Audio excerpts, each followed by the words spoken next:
안녕하세요. 잡시광입니다. 트럼프 대통령이 일본에 연달아 치명적인 정책을 발표해 일본은 멘붕에 빠졌습니다. 특히 일본 자동차 업체들이 트럼프 대통령의 관세 폭탄에 골머리를 앓고 있습니다. 트럼프가 언급한 대로 관세 폭탄이 매겨진 후에도 일본 자동차 업체들이 생산 기지를 고율관세부과 국가인 캐나다와 멕시코에 그대로 두겠다고 고집을 부리면 미국 내 판매 자동차 가격이 400만 원 가까이 오르게 됩니다. 대당 가격이 400만 원이나 오르다니 안 팔겠다는 뜻이나 다름없습니다. 상당한 타격이 불가피하게 됩니다. 그렇다고 트럼프의 의중대로 자동차 제조 공장을 미국으로 옮기는 것도 쉽지 않습니다.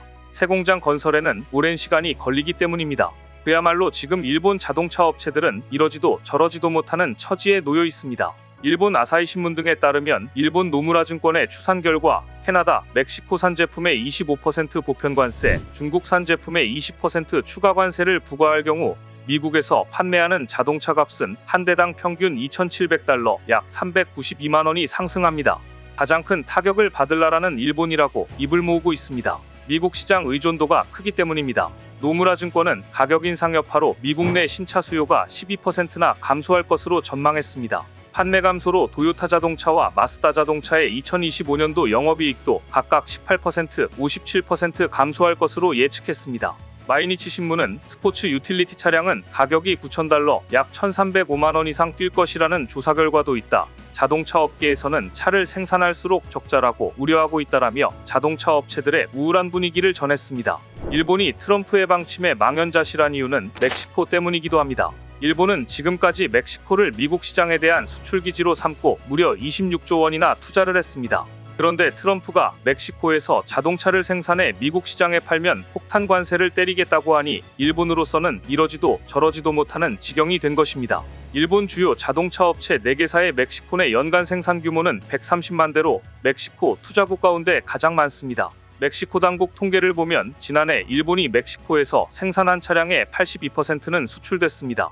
일본 업체들은 멕시코의 저렴한 인건비와 대미 수출 무관세를 염두에 두고 투자해왔지만 트럼프의 관세 부과 발표로 모든 것이 흔들리고 있다는 평가입니다. 그러나 미국 내 공장 건설이라는 트럼프 요구를 수용하는 것도 무리입니다. 자동차 공장을 하나 지으려면 부지 선정 단계부터 장시간이 소요됩니다. 더구나 공장 가동까지는 몇 년이 걸리는데 그 기간에 고율 관세는 피할 수 없습니다. 그래서 최근 일본 기업에서는 이런 자조 섞인 말들이 나오고 있습니다. 트럼프 정권은 4년 뒤 끝난다. 미국의 다음 정권이 들어서면 정책은 또 바뀔 수 있다. 그래도 4년은 깁니다. 일단은 살아남는 게 급선무인 만큼 일본 기업들도 대안을 모색하기 위해 혈안이 돼 있는데요. 혼다는 캐나다, 멕시코에서 생산된 차량을 지난달 미국 시장에 최대한 풀었고 향후 생산 차량의 판매 지역은 다시 배분할 방침입니다. 마쓰다는 멕시코에서 생산된 차량을 미국이 아닌 일본에 판매하는 방안을 검토하고 있다고 합니다. 일본은 물론 전 세계가 반발하고 논란이 거세자 트럼프는 관세 유예를 발표했는데요. 불과 한 달짜리 유예안이었습니다. 일본 자동차 업계에서는 현재 세계 1위 완성차 기업인 도요타 자동차를 비롯해 일본 자동차 기업들이 미국, 멕시코, 캐나다 무역 협정 기준을 충족하고 있는 만큼 당장 급한 불을 끌 시간을 벌었다고 보고 있습니다. 다만 이번 조처가 일단 한 달간의 임시 면제인 만큼 이 기간 동안 향후 기업들의 관세 피해를 최소화하기 위해 트럼프 정부와 적극적인 협상에 나서야 하는 상황이 됐습니다. 결국 울며 겨자 먹기로 도요타는 미국에서 배터리를 구입해 전기차를 생산하겠다고 밝혔습니다. 그런데 이 결정의 수혜는 LG에너지 솔루션이었습니다.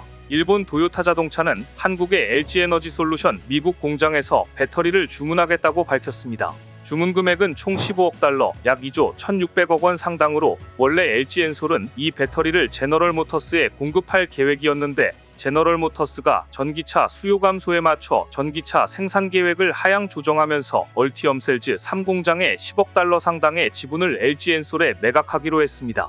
이에 따라 LG엔솔이 얼티엄셀즈 3공장을 가동할 주문 물량을 어디서 확보할지에 관심이 쏠렸는데요. 도요타가 손을 든 겁니다. 도요타는 2023년 10월 LG엔솔과 전기차용 배터리 공급 계약을 맺었고 LG엔솔이 약 30억 달러를 투자해 미시간주 공장에 도요타 전용 배터리 생산 설비를 신설하는 형태였습니다. 이 계약 물량이 랜싱 공장으로 옮겨가는 것입니다. LG엔솔은 곧 가동을 시작하는 3공장의 생산 물량 일부를 인공지능 데이터 센터 포항 덕분에 수요가 증가한 에너지 저장 장치 용도로도 판매하려고 하고 있습니다. 이렇게 급한 불은 껐다 해도 이미 멕시코에 막대한 투자를 해놨는데 미국에서 자동차를 생산하라니 도요타는 현재 대안을 고심 중입니다.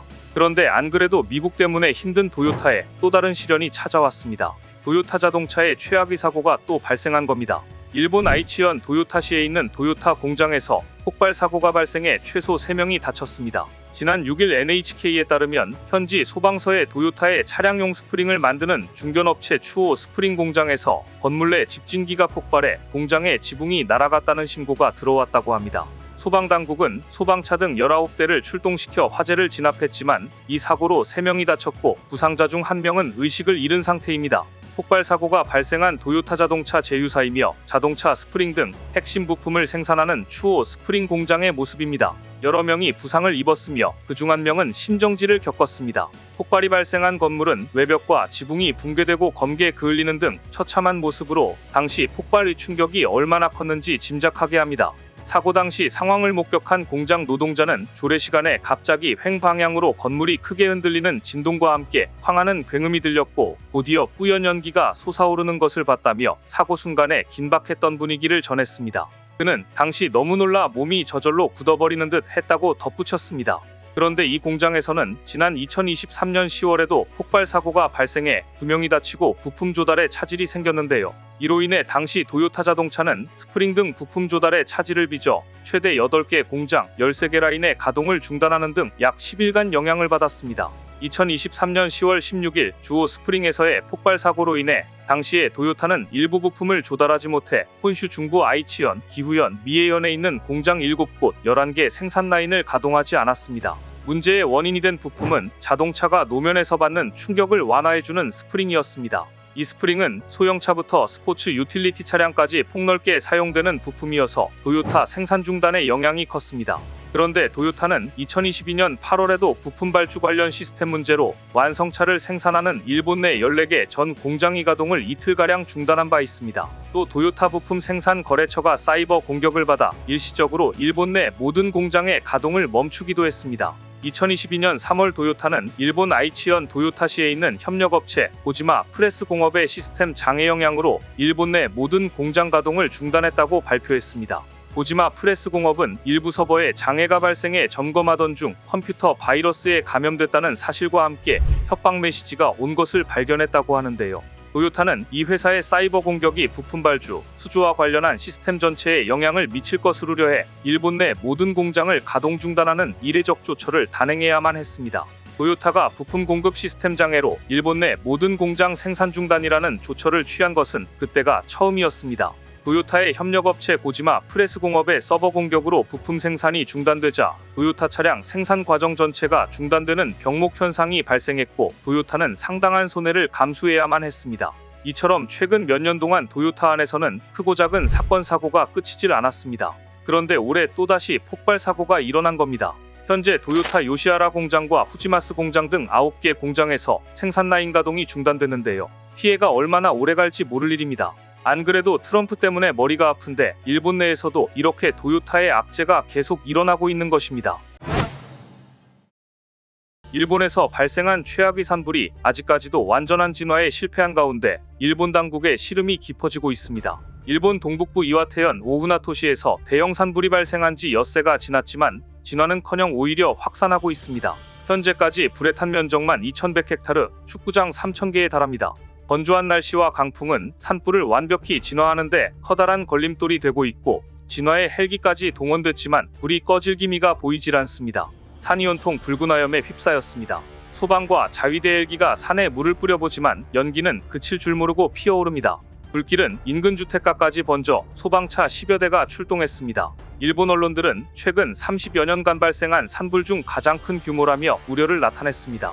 그런데도 여전히 범위가 넓어지고 있습니다. 산불이 옮겨붙은 인근 주택은 잿더미로 변했습니다. 대피 명령을 받은 오후나토시 주민 4,500여 명은 지역 체육관이나 강당에서 지내고 있습니다. 산불 진화에 어려움을 겪는 이유는 건조한 날씨 때문입니다. 이 지역 2월 평년 강수량은 41mm인데 올해는 2.5mm밖에 비가 내리지 않았습니다. 지난달 18일 이후로 건조주의보가 계속 내려진 상태고 바람도 강하게 불고 있어 불은 계속 번지고 있습니다. 현재 산불 진압 작업에는 자위대 헬기를 포함해 10여 대 이상의 항공기가 동원됐고 지상에서는 소방대원들이 산비탈을 직접 오르며 불길이 주택가로 번지는 것을 막기 위해 사투를 벌이고 있는데요. 하지만 지난 3일에도 최대 초속 10 이상의 강풍이 관측됐고 건조한 날씨가 이어질 것으로 예보돼 불길 확산이 더욱 우려됩니다. 일본은 비가 오기만을 기다리고 있는데요. 그러나 비가 충분하지 않을 경우 불길이 다시 살아날 가능성도 배제할 수 없어 현장 관계자들은 기상 상황에 촉각을 곤두세우고 있습니다. 현재까지 파악된 인적, 물적 피해 규모도 계속 증가하는 추세라 정확한 피해 집계까지는 시간이 더 걸릴 전망인데요. 자원봉사와 구조지원에 참여하고 있는 한 소방대원은 산악지대 특성상 경사가 심하고 낙엽이나 마른 가지 등이 많아 불길이 빠르게 번진다고 전했습니다. 한편 이 지역 주민들은 2011년 동일본 대지진 직후 겪었던 대규모 쓰나미 피해의 기억이 채 가시기도 전에 다시 한번 대형 재해를 맞닥뜨린 상황입니다. 오랫동안 재해 복구에 힘써왔는데 또다시 이런 큰 산불을 겪게 되어 안타깝다는 지역 시민의 목소리는 현장 곳곳에서 나오고 있습니다. 가옥전소로 삶의 터전을 잃은 이재민들도 적지 않아 지자체 차원의 주거지원 대책과 심리상담 지원이 시급하다는 지적이 제기되고 있고 이화태현 교육위원회는 이번 산불 사태로 인해 고등학교 입학시험에 응시하지 못한 학생들을 위해 별도 시험 일정을 마련하겠다고 밝혔습니다. 이미 일부 지역 학생들이 대피소나 친인척 집에 머무르는 사례가 보고된 만큼 수험생들이 피해를 최소화할 수 있도록 지원책을 마련해야 합니다. 그런데 엎친 데 덮친 격으로 더 힘든 상황이 벌어지고 있습니다. 불을 끄는데 급한 나머지 바닷물을 진화 작업에 사용하고 있는데 산불 진화에 바닷물을 쓰는 것은 최후의 수단일 뿐 안 그래도 최근 일본에서는 쌀값이 천정부지로 오르고 있는데 쌀농지에 악영향을 주는 일이기 때문입니다. 올해 초 LA 지역 산불 때 이를 진화하기 위해 미국도 바닷물을 쓰긴 했습니다. 당시 미국 월스트리트저널은 LA 소방당국이 슈퍼스쿠퍼 한 대로 태평양 바닷물을 퍼올려 산불을 진압하고 있다고 보도했습니다. 화재 진압용 항공기인 슈퍼스쿠퍼는 세계에서 가장 효과적인 소방항공기로 불립니다. 12초 만에 약 6,000리터의 물을 퍼올리고 착륙 없이 수면을 스치면서 물을 보충해 효율적으로 산불 현장과 수원을 오갈 수 있습니다. 헬리콥터 등 다른 진압 장비들과 달리 바닷물도 사용 가능합니다. 하지만 전문가들은 바닷물 사용은 최후의 수단이 돼야 한다고 지적합니다. 바닷물 염분으로 인해 피해 지역 생태계가 훼손되고 이후 복원도 어렵기 때문입니다. 환경 전문가들은 소금은 살균 효과가 있어 바닷물을 뿌릴 경우 해당 지역 토양 미생물들이 죽게 된다고 지적합니다. 유엔 식량농업기구 역시 토양에 소금이 많아지면 뿌리가 물을 흡수하기 어려워져 식물 성장에 방해가 된다고 지적했습니다. 팀 차베스 전 LA 소방부국장은 월스트리트저널에 다급한 건 이해하지만 땅에 바닷물을 뿌리면 그 다음엔 그곳에서 아무것도 자랄 수 없을 것이라고 말한 바 있습니다. 또한 지상에서 사용하고 있는 소방장비 부식 문제도 거론됐습니다. 금속에 바닷물이 닿으면 염분으로 인해 공기 중 습기를 끌어들이고 장비에 녹이 슬 가능성이 높아지기 때문입니다. 지상에서 사용하는 소방호스, 펌프, 탱크 등은 대부분 강철로 만들어져 있는데 소금물이 닿을 경우 부식에 취약해집니다. 일부 장비에는 부식 방지 코팅이 적용돼 있지만 슈퍼스쿠퍼같이 바닷물 사용을 전제로 한 장비를 제외하면 대부분 부식을 막기 어려운 상황입니다. 그런데 미국은 쌀과 폭등이라는 걸림돌은 없기라도 했지 일본은 지금 사정이 다릅니다. 현재 일본은 쌀값 급등으로 인해 일본 중앙은행인 일본은행 직원 식당마저 대만산 쌀을 사용하기 시작했습니다. 지난해 레이와의 쌀 소동 이후 이어지는 쌀값 급등의 여파가 일본은행 구내식당에까지 영향을 미칠 정도가 된 것입니다. 지난 13일 니혼게이자이 신문은 일본은행이 작년 12월부터 직원 식당 메뉴에 일본산 쌀 대신 가격이 저렴한 대만산 쌀을 사용하기 시작했다고 보도했는데요. 직원들 사이에서는 밥맛이 달라졌다, 쌀값 폭등이 여기까지 영향을 미쳤다는 반응이 나오고 있습니다. 레이와의 쌀 소동은 1993년 헤이세이 쌀 소동 이후 30년 만에 재현된 쌀 부족 대란입니다. 지난해 11월 소비자 물가지수 기준 쌀류 가격은 전년 동기 대비 63.6% 급등해 1971년 이후 최고치를 기록했는데요. 햅쌀이 출하된 이후에도 가격이 좀처럼 내려가지 않아 일본은행 조사통계국이 별도 조사에 나선 상태입니다. 쌀값 급등은 지난해 여름부터 본격화됐는데요. 가장 먼저 폭염으로 인해 쌀 유통량이 크게 감소했습니다. 또 외국인 관광객이 증가하면서 쌀 소비가 늘었습니다. 심지어 지진에 따른 사재기까지 겹치면서 도시 대형 슈퍼마켓을 중심으로 품절 사태가 잇따랐습니다. 결국 유통업체들의 쌀 확보 경쟁이 치열해지면서 쌀 가격은 전년 대비 20-30% 상승했습니다. 이에 일본 내 쌀 유통의 절반을 차지하는 일본 농협은 니가타, 홋카이도 등 주요 산지의 수매가를 전년 대비 20%에서 40%까지 인상했습니다. 일본 농협과 경쟁하는 쌀 지파업체들은 이보다 더 높은 수매가를 제시하며 쟁탈전이 가열됐는데요. 당초 일본은행은 햅쌀 출하와 함께 가격이 안정될 것으로 전망했습니다. 하지만 예상과 달리 쌀 쟁탈전이 장기화되면서 고공행진이 이어지고 있는데요. 니혼게이자이는 사업자 간 매입 경쟁이 격화되는 가운데 수요는 크게 줄지 않아 앞으로 수개월간 일본의 쌀값은 높은 가격대가 유지될 것이라고 전망했습니다. 결국 일본 외식업계도 가격 인상에 나섰습니다. 젠쇼홀딩스의 규동체인 스키야는 지난해 11월 말부터 전체 메뉴의 60%가량 가격을 올려 소비자들을 울상짓게 만들고 있습니다. 지진과 화산 폭발, 폭설과 이제는 산불까지 계속되는 자연재해로 인해 주민들이 피해가 끝날 기미가 보이지 않는 가운데 이제 일본은 쌀까지 수입해야 하는 지경에 이른 것입니다. 일본의 혼다 자동차와 닛산 자동차는 지난해 12월 경영 통합을 위한 협상 개시를 결정했습니다. 애초에 두 회사는 올해 6월 계약을 맺고 2026년 8월 새로 설립할 지주회사 산하에 함께 들어가는 형태로 경영 통합을 추진하기로 했다고 발표했습니다. 합병이 완료되면 세계 3위의 완성차 회사를 갖게 된다며 좋아했는데요. 하지만 일본 매체 니케이는 닛산의 구조조정이 순조롭지 않아 혼다 자동차와 닛산 자동차의 합병 방향성에 대한 협의는 상당한 시간이 걸릴 수 있다는 분석을 내놨습니다. 아니나 다를까 여러 부분에서 문제가 생기며 곧바로 합병 취소 선언을 해버리는 대참사가 발생하는데요. 일각에서는 두 회사가 시너지를 높이겠다며 합병을 선언했지만 오히려 이 선언이 역효과를 낳았다는 분석이 나오고 있습니다. 반면 한국 자동차 회사들의 성장은 폭발적으로 증가하고 있는데요. 오늘은 혼다와 닛산의 합병 철회, 그 근본적인 이유는 무엇인지, 일본 자동차 업계의 위기를 틈타 글로벌 시장에서 점유율을 높이고 있는 한국 자동차의 현황, 자세히 전해드립니다. 혼다와 합병 논의를 하기 위한 준비 작업으로 닛산 자동차는 지난 30일 판매가 부진한 미국에서 생산을 25% 줄이겠다고 발표했습니다. 하지만 라인을 폐쇄하지 않고 생산량만 축소하는 방식이었습니다. 희망퇴직도 모집했지만 이는 해고가 아니기 때문에 비용 절감 효과를 기대하기 쉽지 않습니다. 니혼게이자이 신문은 닛산에 대해 고용과 투자를 중시하는 도널드 트럼프 미국 대통령의 탄생으로 과감한 구조조정은 쉽지 않다. 닛산과 경영통합협의를 진행하는 혼다는 근본적인 재건책을 요구하고 있고 트럼프와 혼다 사이에 낀 닛산은 이러지도 저러지도 못하며 압박을 받고 있다고 평가했습니다. 닛산은 미국에 3개 공장을 갖고 있습니다. 2개 완성차 공장의 생산 능력은 연간 총 100만 대에 달합니다. 닛산 전 세계 생산 능력의 20%입니다.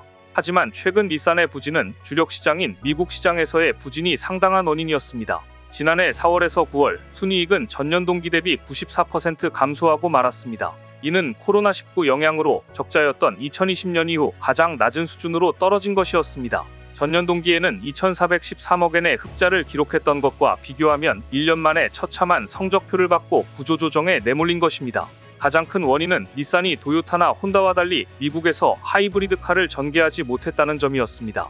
업계는 닛산이 대리점에 인센티브를 지급하지 않으면 차가 팔리지 않는 악순환에 빠져 있다고 분석합니다.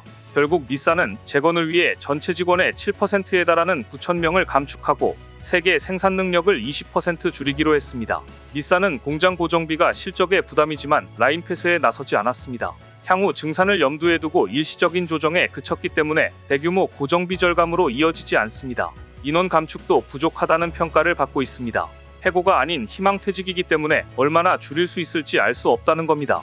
닛산이 미국에서 과감한 구조조정에 착수하지 못하는 것은 트럼프 대통령의 존재 때문이기도 합니다. 트럼프 대통령은 미국 제일주의를 내걸고 미국 내 고용과 투자를 중시하고 있으니 섣불리 미국 공장 근로자들을 해고하겠다고 할 수도 없는 겁니다. 그런데 위기는 혼다도 마찬가지로 느끼고 있습니다. 유럽 2위와 세계 4위 스텔란티스의 합병이 전철을 밟을까봐 두려워하고 있다고 하는데요. 지난 2021년 미국의 피아트 크라이슬러와 프랑스의 푸조 시트로엥의 합병으로 출범한 스텔란티스는 합병에 따른 시너지 효과가 클 것이란 기대와 달리 실적 악화와 경영 진간의 불협화음이 수면 위로 떠올랐습니다.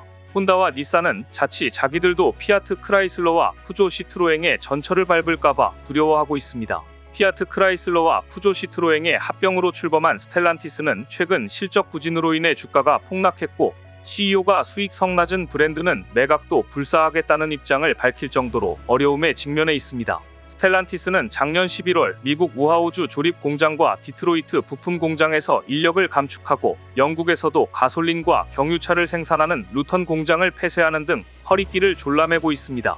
무엇보다 경영진 간의 불협화음이 수면 위로 떠올랐습니다. 최근 일본 매체 니케이 비즈니스는 스텔란티스가 세기의 위대한 합병으로 세계 최강자의 위치를 확실히 차지했지만 아직 단일 기업이 되지 못해 규모의 이점을 충분히 발휘하지 못하고 있다고 평가했습니다. 니케이 비즈니스는 스텔란티스가 피아트, 푸조 같은 일반 차량부터 마세라티와 같은 고급차에 이르기까지 14개 브랜드가 참여하고 있으나 각계 전투를 하다 보니 생산량 증가에 따라 단위당 생산비가 감소하는 규모의 경제를 실현하지 못했고, 분석하면서 혼다와 닛산이 과연 합병으로 시너지를 낼 수 있을지 염려했습니다. 그러더니 결국 올 것이 오고야 말았습니다. 두 회사가 합병을 중단한다고 발표한 것입니다. 혼다와 닛산이 합병해 세계 3위의 완성차 회사로 출범하겠다는 계획은 백일몽이 되고 말았습니다. 일본 니혼게이자이 신문은 닛산이 혼다와의 합병 논의를 중단하기로 결정했다고 보도했습니다. 두 회사는 합병 논의를 위해 지난해 12월 체결했던 양해각서도 철회할 예정입니다. 양쪽은 합병 비율을 두고 이견을 좁히지 못한 것으로 알려졌는데요. 두 회사는 신규 지주회사를 설립해 혼다와 닛산을 완전 자회사로 편입하되 신설 지주회사 이사회 과반을 혼다가 임명하는 합병안을 내놨습니다. 그런데 이 지주회사가 두 회사 지분을 각각 얼마에 사들일지를 두고 불협화음이 발생했다고 합니다.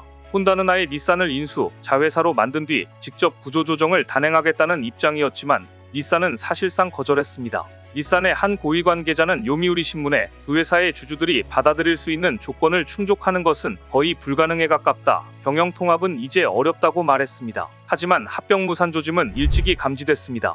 애초 지난달 말 공개될 예정이었던 합병 일정과 방향이 이번 달 중순으로 연기되면서 업계에서는 협상이 난항을 겪고 있다는 얘기가 흘러나왔는데요. 물론 합병 논의가 재개될 가능성도 배제할 수는 없습니다.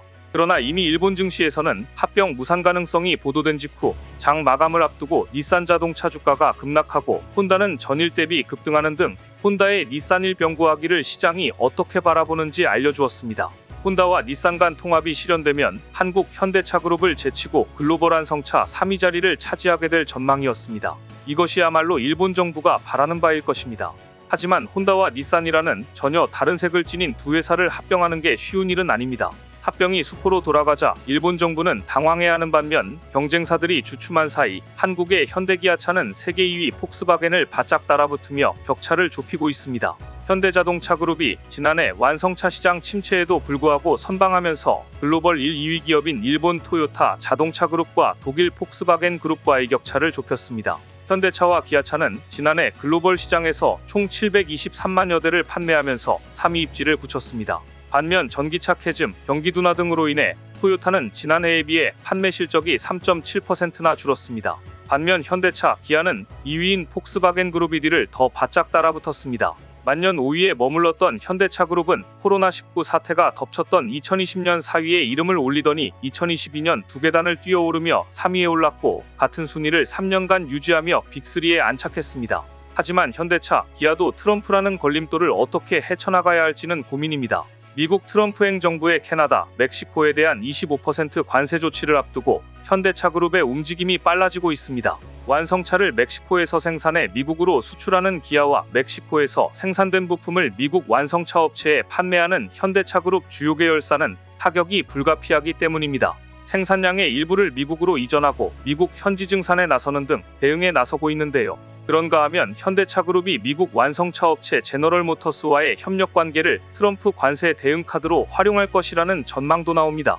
현대는 지난해 9월 제너럴 모터스와 승용, 상용차 및 내연, 전기, 수소차를 공동 개발, 생산하는 내용의 포괄적 협력을 위한 업무 협약을 체결했습니다. 북중미 시장 강자인 제너럴 모터스가 미국 내 유휴 생산 기지를 다수 보유하고 있어 현대차 그룹이 중소형 차종을 제너럴 모터스 공장에서 생산할 수 있다면 관세 타격을 피할 수 있다는 전망도 있습니다. 이처럼 트럼프 시대를 헤쳐나가기 위해 다각도로 방안을 마련 중인 현대에게 희소식이 날아왔습니다.